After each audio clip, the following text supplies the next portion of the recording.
Perdoné a mi esposa por serme infiel. Ahora creo que lo está haciendo de nuevo con el mismo tipo, y no sé si soy un idiota o estoy paranoico.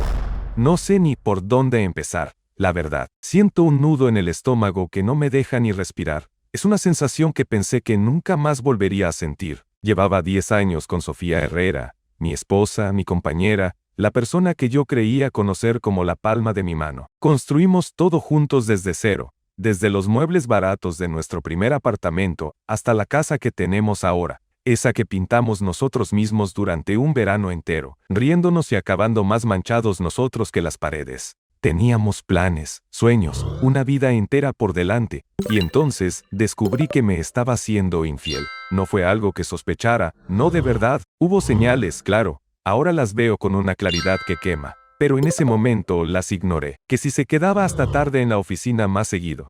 Que si de repente se volvió muy celosa de su teléfono. Que si había una distancia emocional que yo achacaba al estrés del trabajo. Fui un ingenuo, un completo idiota. La verdad me explotó en la cara de la forma más rastrera posible. Una noche, ella se quedó dormida en el sofá y su teléfono, que siempre estaba en silencio y boca abajo, vibró y se iluminó sobre la mesita de café. No sé qué me impulsó a mirar, supongo que fue una especie de instinto de supervivencia. El mensaje era de un tal Javier Roldán, un compañero de su trabajo del que me había hablado alguna que otra vez, siempre de pasada, siempre como alguien sin importancia. El mensaje decía: no puedo dejar de pensar en esta tarde. Ojalá estuvieras aquí y no con él. Sentí como si el suelo desapareciera bajo mis pies. El aire se me fue de los pulmones y por un segundo pensé que me iba a desmayar. Esa noche no dormí. Me quedé en el sillón de la sala, mirando el techo, con el teléfono de ella en la mano, releyendo ese mensaje y los que encontré antes, una y otra vez, hasta que las palabras perdieron su significado y solo eran una mancha de dolor. La confronté a la mañana siguiente. Fue la conversación más horrible de mi vida. Al principio lo negó, se hizo la ofendida, me acusó de invadir su privacidad. Pero cuando le leí los mensajes en voz alta, su rostro se descompuso. Se derrumbó y confesó todo. Llevaban casi 6 meses viéndose. 6 meses de mentiras, de engaños, de mirarme a la cara mientras me decía, te quiero, después de haber estado en la cama con él. El dolor era físico, una presión en el pecho que me ahogaba. Quería gritar, romper cosas, desaparecer, pero también la quería. O quería a la mujer que yo pensaba que era. La conversación que siguió duró días, semanas. Lloró, me suplicó, me juró que había sido el peor error de su vida, que estaba confundida, que el trabajo la tenía mal, y que Javier se había aprovechado de su vulnerabilidad. Me contó que él la hacía sentir escuchada en un momento en que nosotros, según ella, nos habíamos distanciado. Cada palabra era una puñalada. Despedazó nuestra historia para justificar la suya, pero yo, en mi estupidez, en mi amor ciego, decidí creerle. Decidí creer que nuestro matrimonio de una década valía más que un error de 6 meses. Le puse condiciones: terapia de pareja, terapia individual para ella, contacto cero absoluto con Javier Roldán y transparencia total. Ella aceptó todo sin dudar. Dejó su trabajo para no tener que volver a verlo. Encontró otro en un sector diferente. Fuimos a terapia, hablamos hasta quedarnos sin voz, lloramos juntos, nos esforzamos. Y durante un tiempo funcionó. O eso creía yo. Lentamente, con mucho esfuerzo, reconstruimos la confianza. Volvimos a reír, a hacer planes. Me convencí a mí mismo de que habíamos superado la tormenta y que éramos más fuertes por ello. Me sentí orgulloso de nosotros, de no haber tirado todo por la borda. Hasta hace unos meses, todo empezó de forma sutil, casi imperceptible. Las mismas señales que ignoré la primera vez. Vuelve a pasar más tiempo con el teléfono, y siempre lo deja boca abajo. Tiene nuevas contraseñas para todo, por seguridad.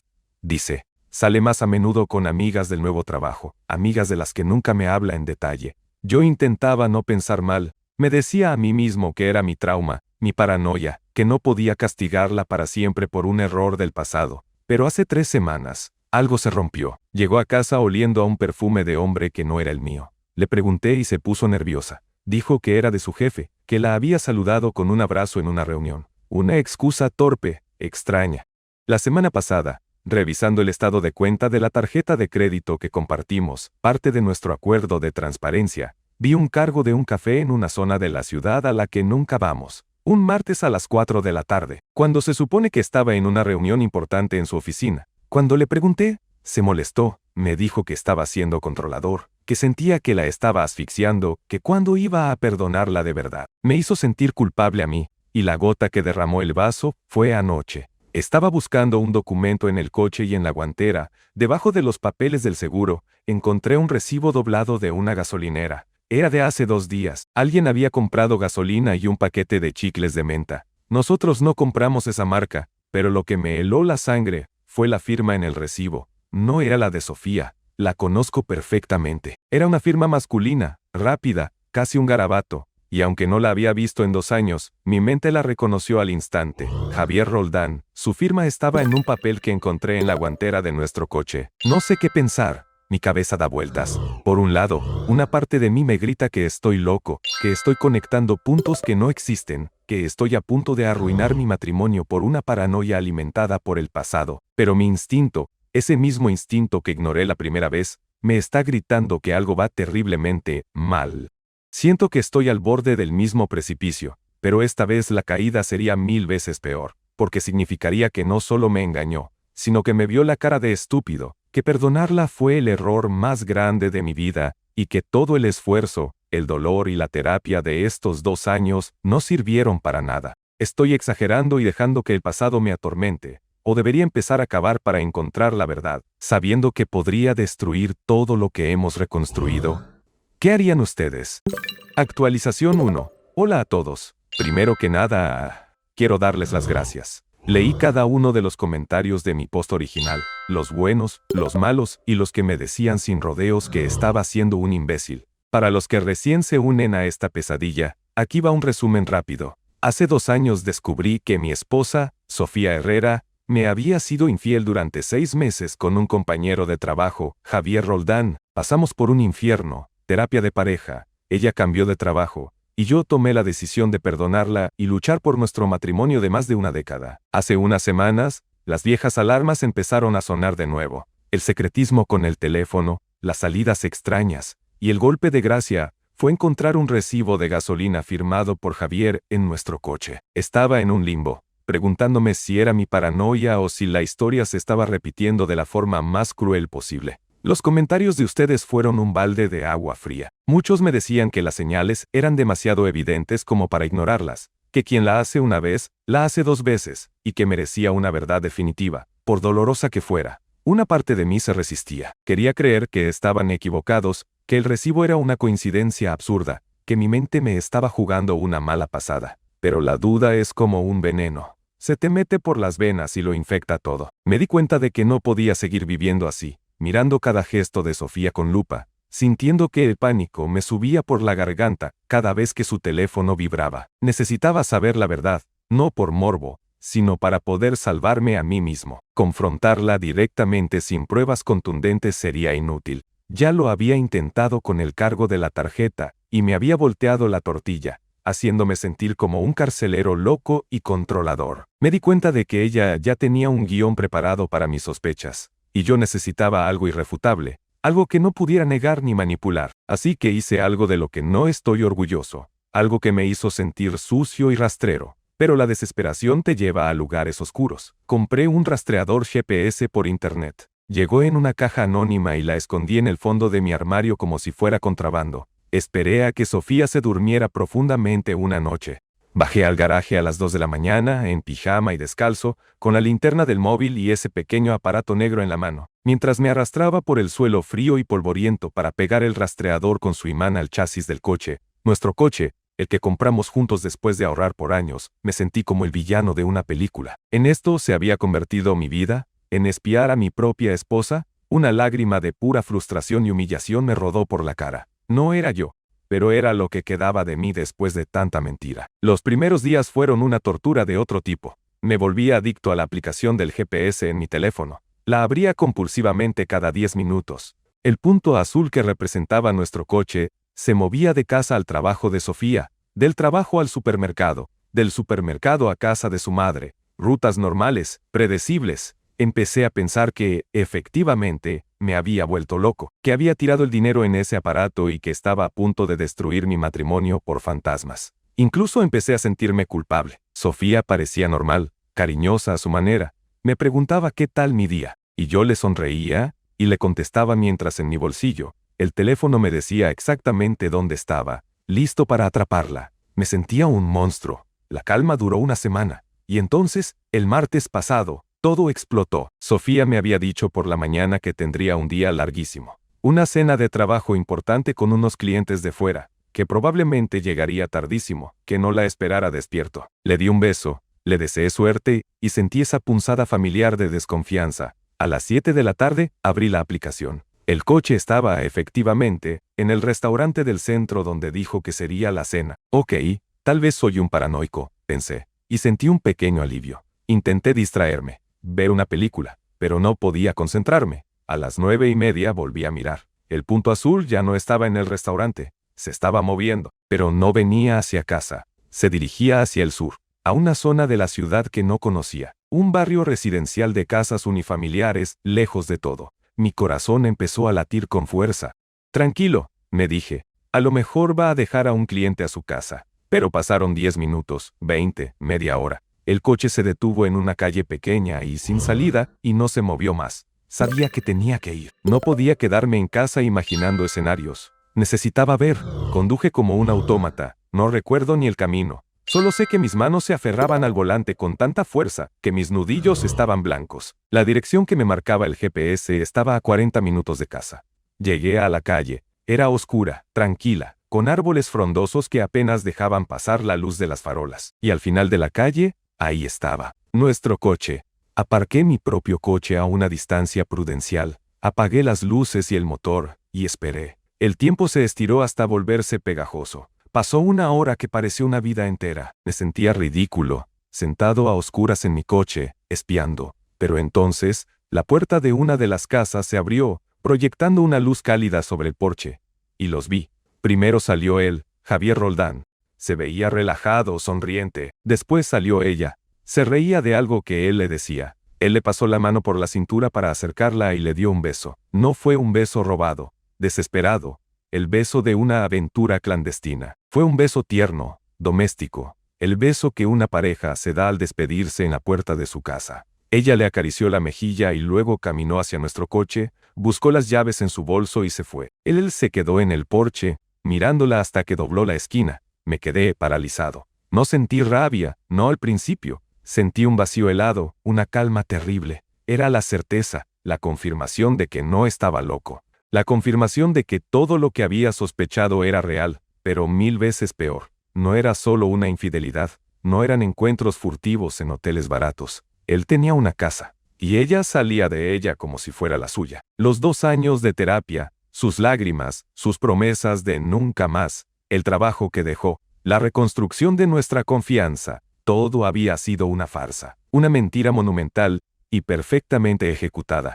Yo no era su marido, era su coartada, el tonto útil que mantenía las apariencias mientras ella vivía una doble vida. Conduje de vuelta a casa en un silencio absoluto, la radio apagada, mis pensamientos haciendo un ruido ensordecedor. Cuando llegué, ella todavía no estaba. Me senté en el sofá de la sala, el mismo sofá donde ella se había quedado dormida 2 años atrás con el teléfono que lo empezó todo, y esperé. Ahora tengo la prueba. Lo vi con mis propios ojos. Sé que el matrimonio se acabó. Eso ya no es una pregunta. Mi pregunta es, ¿cómo se sigue adelante después de esto? Actualización 2. Hola de nuevo. Para los que han seguido mi lamentable historia, gracias por estar ahí. Como recordarán, tras perdonar una infidelidad de mi esposa, Sofía Herrera, con Javier Roldán, empecé a sospechar que estaba ocurriendo de nuevo. Mi paranoia, o mi instinto, me llevó a poner un rastreador GPS en nuestro coche. La noche del martes, ese GPS me guió hasta una calle oscura donde vi con mis propios ojos a Sofía, saliendo de la casa de Javier, despidiéndose de él, con un beso íntimo y doméstico, antes de subirse a nuestro coche para volver a nuestra casa, a nuestra mentira. En ese instante, supe que todo se había terminado. La pregunta ya no era si me estaba engañando, sino cómo iba a ponerle fin a la farsa, que había sido mi vida durante los últimos 2 años. El camino de vuelta a casa fue el más largo, y a la vez, el más lúcido de mi vida. La rabia inicial que esperaba sentir, no llegó. En su lugar, había una calma gélida, una especie de claridad dolorosa que lo asentaba todo. Era como si hubiera estado viendo el mundo a través de un cristal empañado durante 2 años, y el aliento de ese beso que vi, lo hubiera limpiado por completo. Entré en casa, nuestra casa, y todo me pareció un decorado de teatro. Las fotos en las paredes, los muebles que elegimos juntos, el olor a la cena que había cocinado para mí solo. Todo era parte de una obra en la que yo era el único actor que no conocía el guión. Me senté en el sofá, en la oscuridad, y esperé. No revisé el móvil, no preparé un discurso. Simplemente esperé, sintiendo el peso de 10 años de matrimonio desmoronándose dentro de mi pecho. Cerca de la medianoche, oí el sonido de sus llaves en la cerradura. La puerta se abrió y ella entró, tarareando una melodía. Encendió la luz del recibidor y me vio sentado en el salón. Se sobresaltó. «Amor, ¿qué haces a oscuras? Me asustaste». Su voz era casual, la de una esposa que vuelve a casa después de un largo día. «Te estaba esperando», le dije, y mi voz sonó extraña, plana, sin emoción. Ella se acercó, dejó el bolso en la silla. «¿Pasó algo? ¿Por qué esa cara?» Se inclinó para besarme, pero me aparté. Fue un movimiento sutil, pero para ella fue como una bofetada. Su sonrisa vaciló. «¿Qué te pasa?», preguntó, su tono cambiando de la preocupación fingida a la irritación. «La cena con los clientes», dije lentamente, saboreando el veneno de cada palabra. «Estuvo bien». Ella se relajó visiblemente, como si hubiera identificado la fuente de mi mal humor. «Sí, agotadora. Ya sabes cómo son, hablan y hablan. Pero creo que cerramos el trato». Continuó añadiendo detalles, nombres, anécdotas. Estaba construyendo la mentira frente a mí, ladrillo a ladrillo, con una facilidad que me revolvió el estómago. La dejé hablar. Dejé que cavara su propia tumba. Cuando terminó su relato, hubo un silencio. La miré fijamente, y creo que por primera vez esa noche, vio algo en mis ojos que la asustó de verdad. «Qué curioso», dije en voz baja, «porque el coche no estuvo en ese restaurante toda la noche. Se fue sobre las 9:30. Su rostro palideció. «¿De qué estás hablando?» «Se fue hacia el sur», continué, mi voz tan firme como una sentencia, «a un barrio residencial, una calle pequeña sin salida. Me sé la dirección exacta, si quieres te la digo». El color había desaparecido por completo de su cara. Empezó a tartamudear. No sé, quizás dejé a uno de los clientes en su casa. Estaba en la ruta, yo. La interrumpí. «No lo hiciste». El coche se quedó allí aparcado más de una hora. Aparcado frente a la casa de Javier Roldán. Al oír su nombre, se le cortó la respiración. Miró hacia la puerta, como si estuviera calculando una ruta de escape. Yo me lo encontré de casualidad. Necesitaba hablar, tenía problemas. «Basta, Sofía». Mi voz se quebró por primera vez, no de tristeza, sino de una ira profunda y helada. «Basta de mentir. Ya no te creo. Estuve allí, aparqué al final de la calle, y los vi. Te vi salir de su casa. Te vi besarlo en el porche». No era el beso de una amiga que consuela a un amigo. Era el beso de una pareja. El silencio que siguió fue absoluto. Se quedó sin palabras, sin excusas, sin coartadas. Su elaborado mundo de mentiras se había hecho añicos contra la roca de la verdad. Y entonces, lo peor de todo, su rostro se transformó. La máscara de la esposa arrepentida se cayó, y por un segundo vi a la mujer real que tenía delante, una mujer acorralada, y su reacción no fue el remordimiento, fue la ira. «¿Me espiaste?», siseó. «Pusiste un GPS en mi coche. Estás enfermo. Eres un controlador». Fue increíble. Atrapada en una infidelidad de años, su única defensa era atacarme a mí, y en ese momento, toda la pena, todo el amor residual que pudiera haber sentido, se evaporó. Solo quedó el desprecio. «Sí», admití sin vergüenza. «Sí te espié. ¿Y sabes por qué? Porque me convertiste en esto. Me mentiste tan bien, con tanta dedicación, que me hiciste dudar de mi propia cordura. Me hiciste creer que era un paranoico celoso por sospechar de las mismas señales que usaste la primera vez. Me hablaste de confianza mientras me apuñalabas por la espalda cada día. Tú no querías mi perdón, Sofía. Querías mi permiso, mi estupidez para poder seguir con tu doble vida sin consecuencias». Le conté lo del recibo de la gasolinera, el cargo de la tarjeta, cada pequeña mentira que ahora encajaba perfectamente. Se derrumbó en el suelo, llorando, pero sus lágrimas ya no me conmovían. Eran las lágrimas de alguien que ha perdido, no de alguien que está arrepentido. Lloraba por ella, no por mí, no por nosotros. Esa noche le dije que quería el divorcio. No hubo negociación, no hubo súplicas que valieran. La decisión era una roca sólida dentro de mí. Los siguientes meses fueron un borrón de abogados, cajas de cartón y conversaciones incómodas. Vendimos la casa, ese teatro de nuestras mentiras, y dividimos los restos de una vida que yo creía real. Hoy vivo en un apartamento más pequeño, más silencioso. A veces, la soledad es abrumadora, pero es una soledad honesta. Ya no vivo con el miedo constante ni con la duda corroyéndome por dentro. Descubrí que Sofía y Javier están viviendo juntos en la casa donde los vi esa noche. Supongo que, a su retorcida manera, tuvieron su final feliz. Yo no sé si algún día volveré a confiar en alguien de la misma forma, pero sí sé que he empezado a confiar en mí mismo de nuevo. He aprendido que hay una diferencia abismal entre perdonar un error y permitir un patrón de abuso. Me robó una década de amor y 2 años de paz, y yo mismo fui cómplice de ese segundo robo al elegir creer en una ilusión. Aprendí que la traición más dolorosa no es la que viene de un enemigo, sino la que se cultiva en casa, disfrazada de amor y arropada con la manta de una segunda oportunidad.